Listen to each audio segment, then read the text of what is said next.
Hello বন্ধুরা, আমাদের হরিয়ালি কাবাব ready হয়ে গেছে।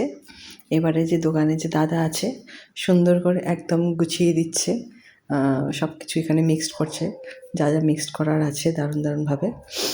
তো এগুলো মিক্সড করছে যেভাবে সেভাবে দেখছি আর ভাবছি যে এইভাবে আগে আমি বাড়িতে বানাতাম, কিন্তু যবে থেকে আমার ছেলে হয়েছে আমাকে আর কিছুই বানাতে দেয় না। সকালটা যেভাবে হোক কোনো রকমে রান্না করি, আর সারাদিন আমাকে ওকে নিয়েই বসে থাকতে হয়। কেন কিনা ও আমাকে ছাড়া একদম কারোর কাছেই ও থাকে না।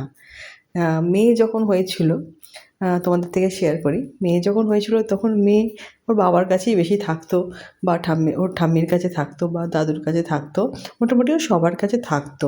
কিন্তু ছেলে একদমই আমাকে ছাড়া থাকেই না। ওই জন্য আমি কিছু বানাতেই পারি না, মানে আমি ভাবতেই পারি না যে আমি এইটা সেটা রান্না করব। তো আজকে হাজব্যান্ডের যেহেতু ছুটি, তো ও সন্ধেবেলা কিছু স্ন্যাক্স কিছু পছন্দ করে খেতে, আমিও পছন্দ করি, কিন্তু আমি কিছুই বানাতে পারি না এখন আর। তাই জন্যই দোকান থেকেই কেনা এগুলো।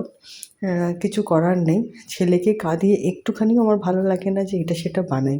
কেন কি না ছেলে একদম থাকতে চায় না, প্রচণ্ড কান্নাকাটি করে, মা ছাড়া ও ভাবেই না কিছু। মানে আমি যদি খাট থেকেও নামি ও তাতেও ও কান্নাকাটি শুরু করে দেয়। তো যাই হোক, এখানে যে দাদা আছে সুন্দর করে বানিয়ে দিচ্ছে, খুবই টেস্টি বানাচ্ছে দেখে যা মনে হচ্ছে।